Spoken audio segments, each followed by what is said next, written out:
السلام علیکم۔ کراچی میں زوردار دھماکہ، پورا علاقہ لرز اٹھا، ہر طرف آگ، تباہی و بربادی کے مناظر، زخمیوں کی چیخ و پکار نے سب کے دل دہلا دیے۔ کیا آپ حالات حاضرہ سے آگاہی حاصل کرنا چاہتے ہیں؟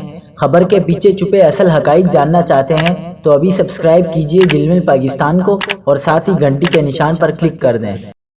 آپ کو بتاتے چلیں کہ کراچی کے علاقے گلشن اقبال بلاک 2 میں ہبہ ہوم نامی رہائشی عمارت کے ایک فلیٹ میں زوردار دھماکہ ہوا، جس کے بعد آگ بھڑک اٹھی، جس کے نتیجے میں خاتون اور بچوں سمیت 6 افراد زخمی ہو گئے۔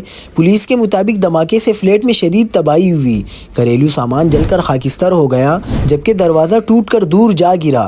علاقہ مکینوں کا کہنا ہے کہ دھماکے کی آواز اتنی شدید تھی کہ زلزلے کا گمان ہوا، جس کے فوراً بعد آگ پھیل گئی اور اپنی مدد آپ کے تحت ابتدائی ریسکیو کیا گیا۔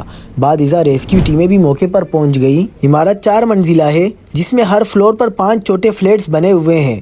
متاثرہ فلیٹ ایک کمرے پر مشتمل تھا کہ الیکٹرک حکام کے مطابق واقعہ شارٹ سرکٹ کے باعث پیش نہیں آیا، بلکہ آگ گیس لیکیج سے لگی۔ علاقہ مکینوں کا کہنا ہے کہ علاقے میں رات کے وقت گیس بند اور صبح بحال ہوتی ہے۔ ممکنہ طور پر چولہا یا سگریٹ جلانے کی کوشش کے دوران دھماکہ ہوا۔